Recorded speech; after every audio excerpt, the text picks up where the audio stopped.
The wedding night silence. The hotel suite glowed softly with candlelight as David Chin loosened his tie, watching his new wife Natalie Ross step out onto the balcony. The ceremony had been perfect, their vows sincere, yet something felt different now that they were finally alone. She had promised him everything, claimed he was her first real love, the only man who truly understood her soul. "Natalie?" David called gently, approaching her from behind. She turned, her expression distant despite the smile she offered. He wrapped his arms around her waist, pulling her close, breathing in the jasmine scent of her hair. "I'm just overwhelmed," she whispered, but her body remained tense against his. David kissed her neck softly, feeling her shiver, though whether from desire or something else, he couldn't tell. They moved inside, and David began unbuttoning his shirt, while Natalie disappeared into the bathroom. He sat on the edge of the bed, heart racing with anticipation and love. This was supposed to be their beginning, the night where everything they'd waited for would finally unfold. Then her phone buzzed on the nightstand. David glanced at it reflexively and saw a message preview. "Thinking of you tonight, Nat. Always have been." His stomach tightened. Before he could process it, the phone rang. Natalie emerged in a silk robe, saw the caller ID, and her face went pale. "Who's Adrian?" David asked quietly. She froze, hand trembling as she reached for the phone and declined the call. "David, there's something I should have told you before tonight." The room suddenly felt colder. David noticed her overnight bag partially open on the chair, and inside, barely visible, was the edge of a photograph. He walked over and pulled it out. The image showed Natalie younger, laughing in the arms of a man who wasn't him, their faces close, intimate, clearly in love. "Natalie," David's voice cracked. "You said I was your first." Tears filled her eyes. "You are in the ways that matter." But David's heart was already breaking, wondering what that meant. Fragments of yesterday. Natalie sat beside David on the bed, the photograph trembling between his fingers. She reached for his hand, but he pulled away gently, needing space to understand. "His name is Adrian Hayes," she began, her voice barely audible. "We met in college, 7 years ago. I was 19, and he was everything I thought I wanted." David's jaw clenched, but he remained silent, letting her continue. "He was my first boyfriend, my first kiss, my first everything," Natalie admitted, tears streaming down her cheeks. "We were together for 3 years. I thought we'd get married, have children, grow old together. I gave him all of me, David, every piece of my heart." The words cut through David like glass. He stood up, pacing to the window, trying to reconcile the woman he married with this revelation. "You told me you'd never been in love before me." "I hadn't," Natalie insisted, standing to face him. "What I felt for Adrian wasn't love, David. It was obsession, dependency, fear of being alone. I know that now." She approached him slowly, her hand reaching for his face. "When I'm with you, I feel peace. With Adrian, I felt chaos. There's a difference between someone who consumes you and someone who completes you." David wanted to believe her, but the image of Natalie in another man's arms haunted him. Why did he call tonight? Why does he still have your number? Natalie's expression shifted to something darker, more painful. Because he never accepted that it ended. Because 3 years ago, when I finally found the courage to leave him, he swore he'd wait forever. "Why did you leave him?" David asked, though he wasn't sure he wanted the answer. Natalie took a shaky breath. "Because I discovered who Adrian really was, and it terrified me." Before she could explain further, there was a knock at their hotel suite door. Natalie's eyes widened in recognition of the specific rhythm of the knock. Adrian had found them. The unexpected return. David opened the door to find a tall man with dark hair and piercing eyes standing in the hallway. Adrian Hayes looked every bit as confident as he did in the photograph, though now there was something harder in his expression. "Congratulations on the wedding," Adrian said smoothly, his gaze moving past David to Natalie. "I hope I'm not interrupting anything important." "You need to leave," Natalie said firmly, stepping forward. But her hands were shaking, betraying her composure. Adrian smiled sadly. 3 years, Nat. 3 years since you walked away without a real explanation.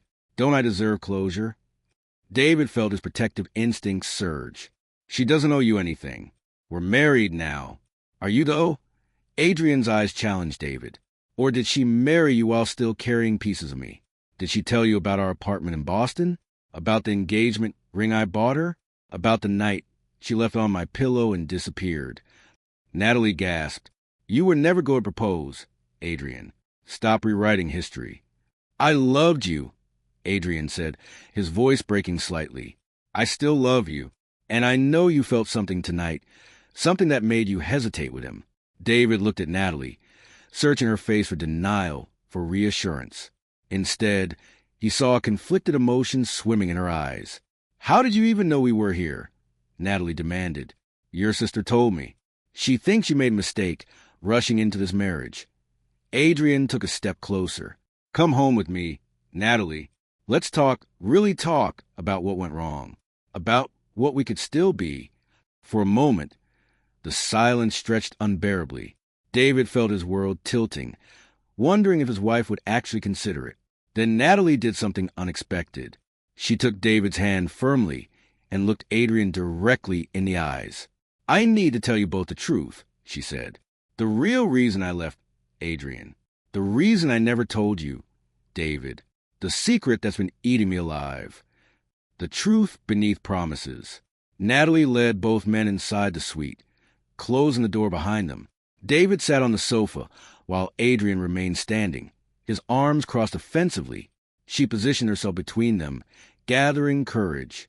Adrian, do you remember Maya? Natalie asked quietly. Adrian's face went rigid. Your roommate. What does she have to do with anything? Everything, Natalie said, her voice steady now despite the tears. 3 years ago, I came home early from my internship. I was going to surprise you at our apartment. Instead, I found you with Maya in our bed. David's breath caught. Adrian's confident facade crumbled. It wasn't just once, was it, Adrian? Natalie continued. When I confronted Maya, she told me it had been happening for 6 months. 6 months of betrayal while you told me I was your soulmate, while you talk about our future. Natalie, I was going to end it, Adrian stammered. It was a mistake. I was confused. You destroyed me. Natalie cut him off, her voice breaking. I gave you everything, trusted you completely, and you shattered that. I couldn't even stay in Boston. I moved across the country to escape the memories. David stood, moving to Natalie's side, finally understanding her wedding night hesitation. She hadn't been distant because of lingering love for Adrian, but because intimacy itself had become tangled with betrayal in her mind. That's why you never told me the details, David said softly, touching her face. You were afraid I'd hurt you too. Natalie nodded, leaning into his touch. When we met, David, I was still broken. You were so patient, so kind, never pushing me. But tonight, becoming your wife, being vulnerable again, it brought everything back. The fear, the doubt, the voice in my head saying I wasn't enough for Adrian. So maybe I'm not enough for you either. David pulled her into his arms, holding her tightly. You are enough. You've always been enough. What he did was about his weakness, not your worth. Adrian stepped toward them. Natalie, I'm sorry. God, I'm so sorry. I was young and stupid, and I ruined the best thing in my life. You did, Natalie agreed, turning to face him with newfound strength, building new foundations. Natalie looked at Adrian with clear eyes, free from the weight she'd carried for years. I forgive you, Adrian. Not for you, but for me. I'm tired of letting what you did define how I love. Adrian's shoulders sagged. I came here hoping you'd come back to me, but I see now that you found something real with him, something I never gave you. Honesty, Natalie said simply. Trust. Safety. Adrian nodded slowly, moving toward the door. I hope he knows how lucky he is. He paused at the threshold, looking back one final time. Be happy, Natalie. You deserve it. When the door closed, David and Natalie stood in silence for a long moment. Then she turned to him, vulnerability written across her face. I'm sorry I wasn't completely honest before the wedding, she whispered. I was afraid you'd see me differently if you knew I'd been so broken. David cupped her face in his hands, his thumbs wiping away her tears. Natalie, we all carry scars. They don't make you less worthy of love. They make you human. He kissed her forehead, then her cheeks, then finally her lips, soft and reassuring. Tonight doesn't have to be perfect. We don't have to rush anything. We have our whole lives to build this together. Natalie smiled through her tears, feeling the weight lift from her chest. I love you, David Chun. Not because you're filling a void, but because you showed me what real love looks like. They held each other as the candles burned low, talking through the night about fears and hopes, about the past and the future. When dawn broke, they made love slowly, tenderly, with complete honesty between them. Weeks later, they started couples therapy together, learning to communicate through triggers and insecurities. Natalie discovered that healing wasn't about forgetting the past, but about not letting it control her future. David learned that loving someone meant holding space for their wounds while they healed, for lessons emerged from their journey. Love is not about being someone's first, but about being their most honest choice.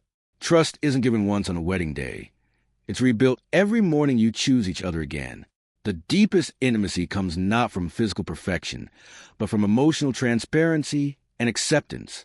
True romance isn't found in the absence of scars, but in two people brave enough to heal together. The end.